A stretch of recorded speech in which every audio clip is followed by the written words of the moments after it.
Hi there. My name's Tommy Yionoulis, and I am the host of the brand new podcast, Empire Builders, Scaling Success One Location at a Time. This is a podcast dedicated to talking to the founders and the current leadership of those large multi-location brands that you see every single day where you eat and shop at. And we want to find out from these guys, why this business, right? Why of all the things you could do in the world, you chose to do this? We're going to learn what their challenges were at the beginning, what almost broke them. We're going to learn what they're facing today. And as always, we're going to end the show with a wonderful war story. That's one of those stories where you go, I can't believe we got through this. It was insanity, and hopefully they always end with a nice little laugh. So I can't tell you how excited I am to bring you these interviews with these amazing guests and just stoke that entrepreneurial flame that we all have to learn what it took to kind of get where they are today and how they got successful. So thank you for joining us, and I look forward to sharing these wonderful interviews with you.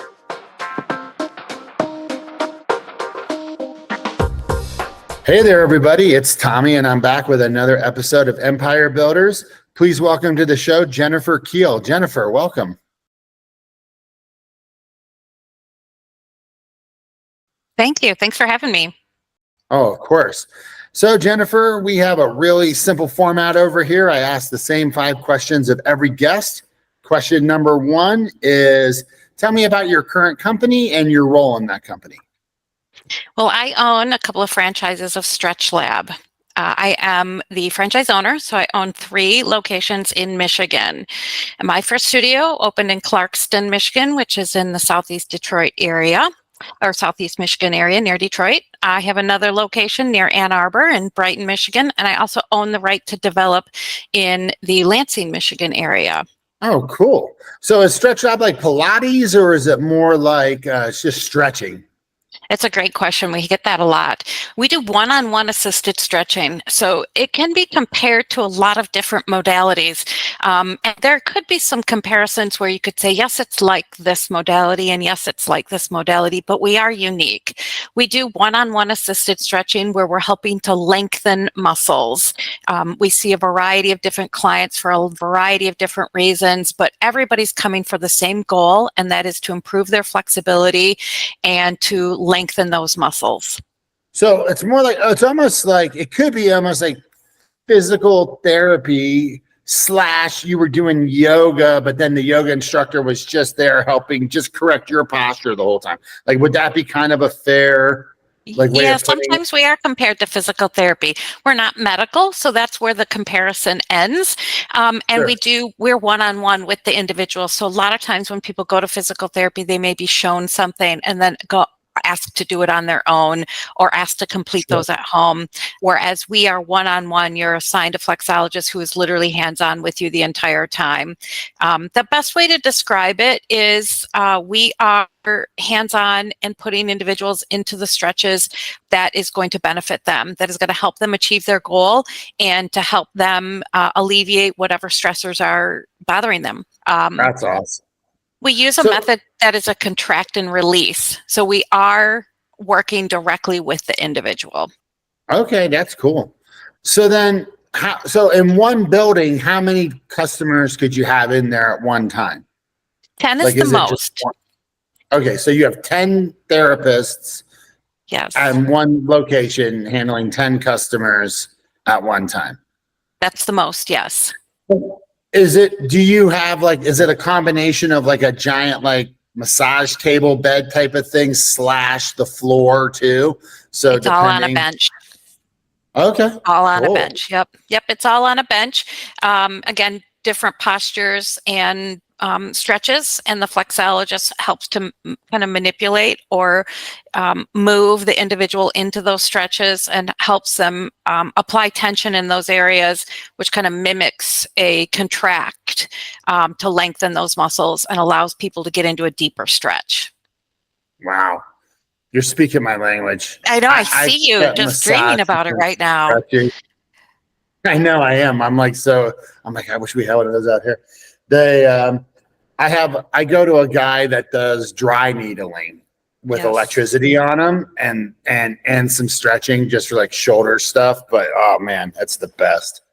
Yes. Well, okay, so that's awesome. You have the agreement to build Lansing. Do you think you're gonna keep going? Are you looking to build an empire here? You're gonna have 50 of these things at some point, or are you kind of like multi-unit? So one of the reasons I got into this particular franchise is the community and the personal aspect. It is a boutique fitness brand. So I'm very close to my employees, to our members, to the community, and we do a lot of things in those communities. Most likely we'll stay small. However, I do stay very connected to the other Michigan studio owners and other owners across the country. So while I'm not obviously owning or managing those, we work very closely together to align and to share best practices. And so it almost feels like all of us together are building this empire. That's really cool. Okay, so second question then. Of all the businesses in the world you could have gotten into, why this one? That's a great question, and I get asked that a lot. I actually worked with a franchise consultant, and I didn't even know franchise consultants existed. I didn't even know this, but I kind of, one thing led to another as I was exploring some opportunities, and I got introduced to an individual. And the process was, I answered some questions, went through a series of, meetings with this individual, and he produced a handful of franchises for me to explore based on my interests, based on a variety of different things that I had explained to him. And one of them, none of the franchises I had ever heard of. Stretch Lab really really kind of resonated with me. I stretch all the time. And people will see me just in everyday places stretching, and I don't think anything of it. It's just very natural to me. I grew up as a gymnast. I am in yoga all the time, and so I am always stretching. And it never had occurred to me that people don't stretch, or that people might have limitations or restrictions for stretching themselves. It had never occurred to me. And so as I was exploring this franchise, I realized that other than just, being flexible for the point of being flexible, there are some significant reasons for people to want to maintain or improve their flexibility. As we age, we lose a lot of our flexibility. And that just comes with aging. People who sit a lot for work and that sedentary lifestyle, it's really detrimental. And so as I started reviewing and learning more about this, it really became something where I learned that I could help people. And I have been an active individual. I've enjoyed wellness and fitness, and I thought this was a great opportunity to get into a new modality at the early stages of it and build something that could be really cool and really beneficial for people. So that's how I got started with it. I really enjoyed the corporate support. I enjoyed the other franchise owners and building something that was new and different. That's really cool. Yeah, the whole time you're talking, I'm like, I have really tight hamstrings. And so I used to run a lot. And then, because I live in Colorado and we have beautiful trails and I run a marathon, whatever. But then I just was like not good about stretching, and then I throw my back out, and I did that so many times that I was like, I did that so many times, it was like, whatever. And then actually, so I Peloton too. So I switched to biking because that's less stressful on your back. But then I was looking at it the other day, and I have 726 rides and 726 stretching classes.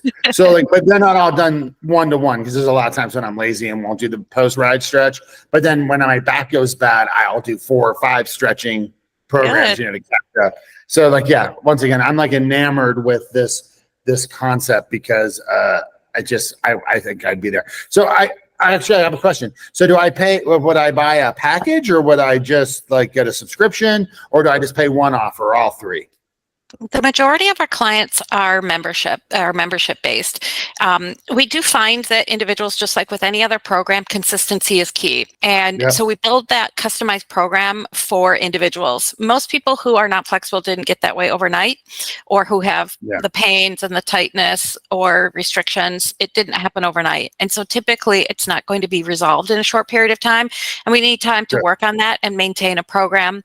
It's also most of the people who come to us don't stretch at home. And so we're talking about building and changing habits for people. We assign homework. We teach them stretches that they can do at home. We correct some of the things that they may be doing that could be hindering their progress. And all of that takes time. So we do primarily operate on a membership basis, where individuals will come to us either once or twice a week for 25 or 50-minute sessions. 25 or 50. Nice. Yeah. Wow. Yeah. Cool. Okay. So that's really interesting. Let's go to the next question. What were some of the early challenges that you faced when you first got started? Like when you were building, you're getting your first one going, like, let's talk about that beginning phase. You know, there were a lot of challenges, and I think the biggest challenges that I can talk about are just what goes along with building any business. You're drinking from a fire hose. You have so many things that you need to do in building a business, and you don't realize it in the beginning. You're hiring, you're learning the ins and outs of processes. You're hiring people to work for you. It's almost a fictionalized business at this point. You don't have a building, you don't have customers, you have this concept of what you're building, and you're hiring people to believe in you and to come along on this ride with you. And that's tough. That's really tough to do, to keep people engaged and to keep them believing in this dream. And so I would say that just the initial stages of building that business, getting things moving, showing progress, and keeping your individuals that you've hired engaged. Yeah, I would tag on to that too, which I don't think anyone ever thinks about, but it kicks you in the booty, is everything takes longer than you expect it to. Like, 100%. And not by like a little bit longer. Like, oh, I thought that was going to take me 15 minutes and it took me 20 minutes. I'm talking like, I thought that was going to take me 15 minutes and it took me 4 days, like, and especially when it comes to new things, right? So like, if you've done it before, like the human brain, because I used to do, I do today too, but we used to do custom software development. And so people would be like, well, what do you think that's going to take to build like whatever this blob of code's going to be or whatever it is? And you would go, if everything goes good, it'll probably take an hour, and you'll end up taking 4 to 8 hours, right? And those things start to compound. Like, I've interviewed a couple people where like it took them 1.5 years to find their first location and actually get the lease signed. Yeah. And you're like, what is going on in the world? Like, because that whole time, if you're not working a day job or you've got people on payroll, you're paying them to be working and you don't have a place to put them. And like, you don't want to fire them, because you're training them up and you're working on this thing together. It just, that is one of the biggest things I think people underestimate when opening their own business, is that everything is going to take 10,000 times longer than you need it to. And you better make sure you have some income coming in before you transition from your day job to your business, because you'll go bankrupt and your business will fail before it even gets off the ground, I was going to say, you said everything takes longer and it also costs more. So it takes twice as long and it costs twice as much. Yes. Yeah. And especially too, because if you open your businesses in the last couple of years, if you did your budget in 2019 or 2020 and then all this inflation hits, it's like, what the heck? Yep, definitely. Wow. Yeah, that makes a lot of sense. And then, so when did you start this, I guess, would be another question I would ask. So I signed my franchise agreement in October of 2022, and we began looking, for a location and hiring, kind of right out of the gate. My first location opened in May of 2023. So, just a little over 6 months later. Yeah, the playbook for StretchLab and all of the brands under our parent company are really well structured in a pre-sale process. So we do offer founding memberships, which is pretty similar in a lot of different fitness franchises. So we offer really, really amazing discounts for people. And it helps when you do kind of launch that business, when you do open your doors, you've got a nice book of business. You've got some really excited clientele. You have employees who are staying busy and have experience, a lot of experience under their belt. And it just helps things kind of flow better. It has worked really well for us. And I mean, I would assume the build out's not horrible, right? No, Like you're not dropping $500,000 redoing a building, right? It's fairly reasonable when compared to other fitness brands. We don't have a lot of equipment. We don't have like the sound needs. It's, you just have some, you might have your own little wireless speaker in there. You don't have to have any sort of technology.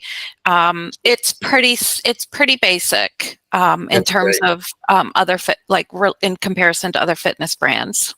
And I haven't mentioned this on this podcast yet, but I think this kind of brings it up, a perfect time to mention this, because I used to work at Quiznos back in the day, 2008, 2009. I was there right for the implosion. But one of the things that crushed Quiznos franchisees was the build-out cost of turning a space into a new Quiznos.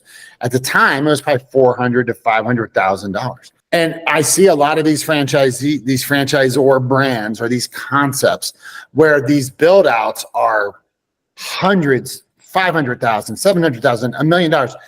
That's what drives franchisees out of business, is because you sink all this debt service into just building out a space that you don't even own a lot of the time. You're just renting from another guy, right? And you drop hundreds of thousands of dollars into these build outs, and then you have this rent cost. And if your business doesn't take off on day one, that's what's going to drive you out of business, is that you're just servicing the debt on the build out. So I always tell people, just get the smallest space you can possibly get and build it out as cheap as possible, because you're gonna when times are tough, when the economy goes bad, when things are happening that are just outside forces, those are COVID, right? Whatever. Those are the things that are going to save your bacon and keep you in business, is not having this massive bill overhead, right? So my background is in quality and operations. And so in my first studio, I did follow the playbook, which did require using, some approved vendors, and did have a much higher cost. However, my partner is a CFO, so every time I would look at something to spend, he would remind me, great reminder, like, how many memberships are you going to have to sell to be able to pay for that? And that's what really you need to look at. Is whatever I'm spending money on going to bring me that ROI? And so I don't drop a penny until I know that's going to deliver an ROI.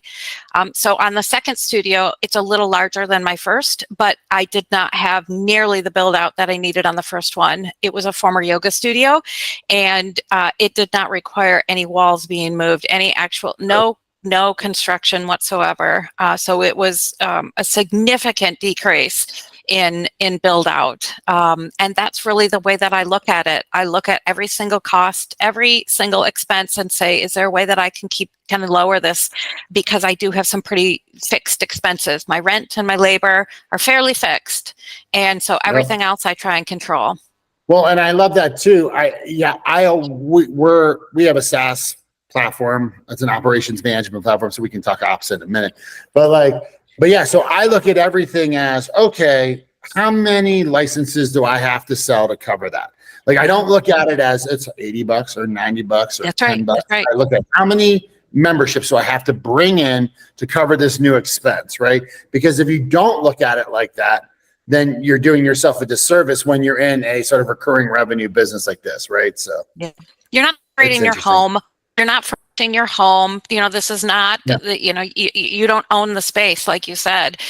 You have to consider that. This is not your bathroom that you're remodeling, or your kitchen. You're not going to get that ROI on it when you go to, when you sell it. It's not the same. You have to look at it a lot differently.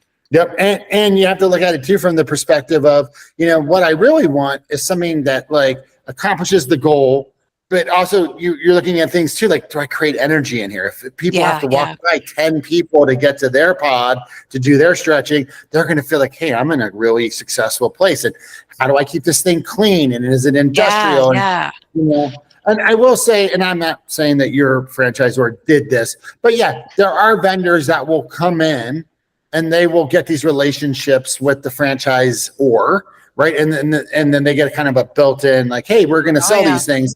But there's a lot, like, it's like TVs, right? Or it'll be like TVs. Like, they make a TV today that literally has 10 billion colors on it, right? Whatever that number is. But the human eye can only discern, like, 100,000 colors.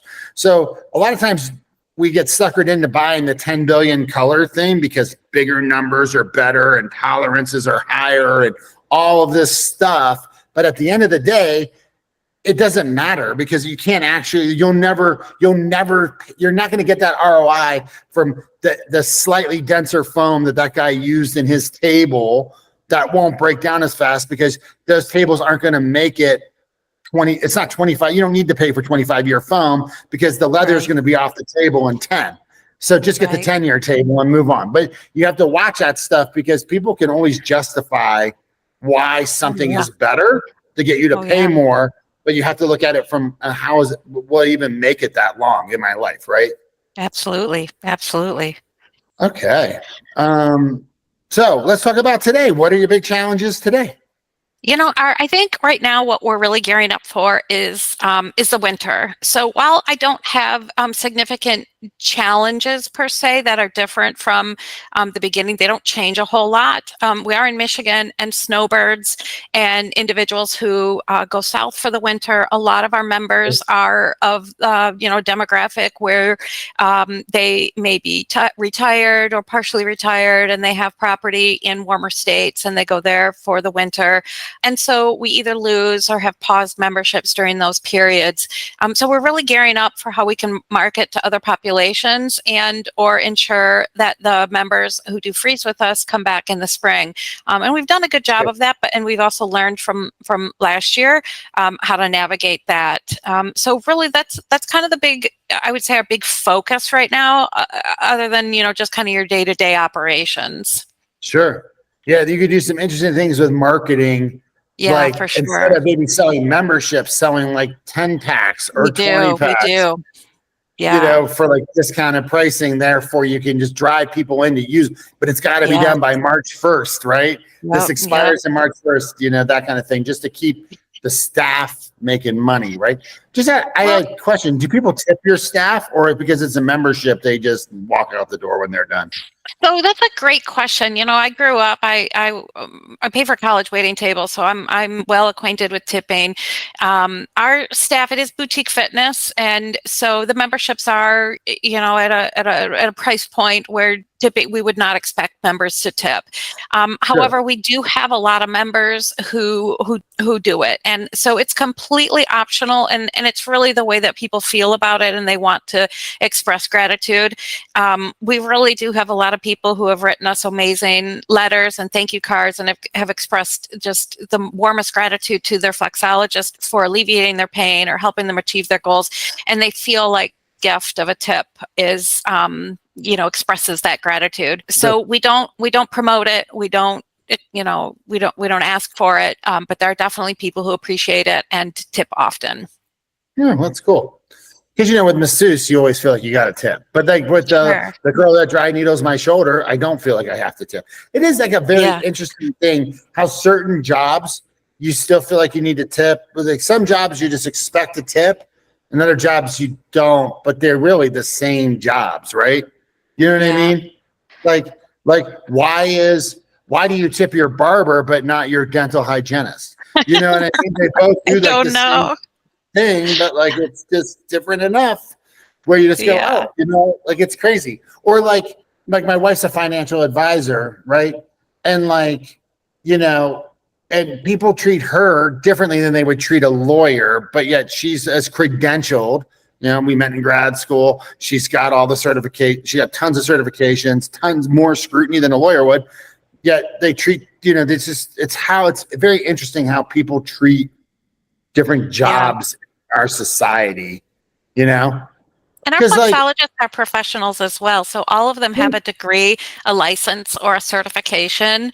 And so they're all degreed and they're all highly credentialed. So like I said, the tipping isn't necessarily expected or promoted, but there are definitely a lot of clients who just have this, extreme gratitude for the service that they're providing and the benefits that they're receiving. And they just want to express that to the individual. So it's definitely appreciated. The individuals that I employ they love what they do and they love helping people. And so getting that little benefit just helps to cement that with them. Sure. Are they working like at 12? Like, would one of your flexologists be busy like back to back to back for like 8 hours or 10 hours a day? Or do they get like little breaks in between? It's a pretty physically demanding job, so it would be relatively rare for individuals to work 8 or more hour shifts. I have maybe a handful that have done that, but for the most part, it's a 4 to 6 hour shift, at least in my studios. They could work back to back, but like I said, it is pretty physically demanding, depending on the size and shape of the flexologist and their ability to manipulate an individual who may be taller than them or larger than them or less flexible. It requires some body mechanics and using techniques that do not injure them in the process. Sure, absolutely. Okay. Well, first of all, we're coming up to our last question, which is war story time. So do you have a war story for us? It doesn't have to be from this business either. It could be from any business. Just one of those, I can't believe we got through it work moments, or that was so crazy, or how the hell did this happen type of thing. Well, I'll tell the story of how we first started off with the studio, because we tell this, we talk about or reminisce about this. I'm really lucky. A lot of the employees who started off with me are still with me. The majority of my employees have been with me for over a year. And so when we first started off, we were all really learning. We were learning everything. We were learning about the business. We were learning what Stretch Lab is. We were learning what the heck we're supposed to be doing in this process. We were learning our ERP system. And at the same time, Stretch Lab was exploding with growth. And so there were a lot of studios like mine in the same boat. And so the resources at our corporate office were also strained pretty thin. And we went through a couple of what they call regional sales managers who were supporting us. I was still working a full-time job, and my regional sales manager scheduled a meeting with me to review where we were at in the process. And he was really blunt. And at the time, what he told me was that our studio, we only had 5 members and we should be at 50 at this point. And I'm not an extremely emotional person, but that produced some pretty significant feelings of failure, crying, wondering what in the heck did I do? And oh my gosh, I made a big mistake. Should I just quit now? This regional sales manager, he really laid it out there for us, and in black and white. And sadly, he had some health issues and left the organization, and we were assigned a new regional sales manager who very patiently and very wonderfully worked with us step by step and set mini goals. He didn't say you need to go from 5 to 50 tomorrow. He said, no worries. And every time we met with him, which was sometimes twice a week or more, and he showed us little tips and tricks in the system. He asked us if we knew how to do this, that, or the other, and helped us just inch along. And we did it. We opened the studio with the number of memberships, meeting our goals, continue to grow, continue to do well, continue to service our community, building a really strong foundation with our members and with the community, with the employees. And we look back at that moment all the time and say, I can't believe we got through that. I can't believe that we had that conversation where, we should have been at 50 new members and we had 5. That's a pretty big gap. And we did it. We overcame it. Well, and the other thing you have to remember too, and this is for everybody who's trying to start one of these companies, is that, you don't know, like, people will say stuff to you and they don't understand the impact of their words, right? They don't understand. Like I have some cringe moments in my past where I know I said some stuff to people and I was just being hyper and dumb and goofy. And I still think about it today, and I bet you they probably don't even remember it, but in my mind, it's so seared in there. And it's like that guy, who knows why that guy would have like put it in that way. You know what I mean? Like that doesn't make any sense, man. Like you're here to support me and to take me to the next level. Don't tell me what I'm doing wrong. Help me get to where I need to be, right? And that is the job of a good like business consultant. That's what these franchise business consultants are paid to do. They're paid to take franchisees and invest and help them execute the system until they're up and running, right? Yeah, so it sounds like you got a good one. That guy left. Oh yeah. It was great. That's wonderful. And it's great that your company had somebody like them. Yeah, for sure. Because we just didn't know. We didn't know what we didn't know. Sure. And we started just building a really strong foundation, and we weren't afraid to ask. We weren't afraid to ask for help, which I think a lot of people, especially going into owning a business, you may come from a very strong business background. You may have been, maybe you were an operations manager or a marketing manager or, a supply manager or something like that. And you had a lot of business background, but running it yourself, it requires you to be all of the above. You're now HR, you're now IT, you are marketing, you are operations, you're everybody. And the areas that you didn't excel in, you have to be willing to say, I need help.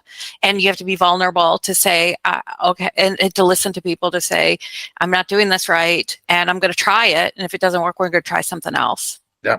And the thing is, too, you can never stop trying. You can never stop trying. You got to keep pivoting. That didn't work. Okay. Yeah. Well, did it not work because it didn't work, or did it not work because we didn't execute it? Okay. Well, let's try this now. And you just have to keep refreshing. We throw so many things against the wall to see if they stick. Oh my gosh, we throw so many things against the wall. And it's just marketing strategy or events, different ways of, trying new things to obtain new members and to maintain members. Absolutely. Well, Jennifer, it was a real pleasure meeting you today. Would you like to tell everybody where they can find you guys online or where your locations are at? So if anybody in the area wants to swing by and check it out. Absolutely. So my two open studios are in the Southeast Michigan area, Stretch Lab Clarkston and Stretch Lab Brighton. You can find us at www.stretchlab.com and search for those locations. Well, awesome. Thank you so much, Jennifer, for being on the show today. Thank you to the listeners, and we'll be back with some new interviews soon. Take care, everyone. Thank you. Oh, you're welcome.